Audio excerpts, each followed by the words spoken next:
The book, just as a basic, it's filled with both my old work and newer artwork.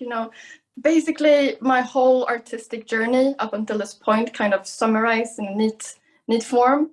So, and I've also made a lot of new illustrations for the book because when I got the offer, I was like, oh man, I have to make this book as chock full of art as possible. I just wanted to kind of put my artistic soul in a blender and just pour it all over the contents of this book, kind of just hammer it in there. So that's that's what I did. Just wanted to fill it with as much of me as I could.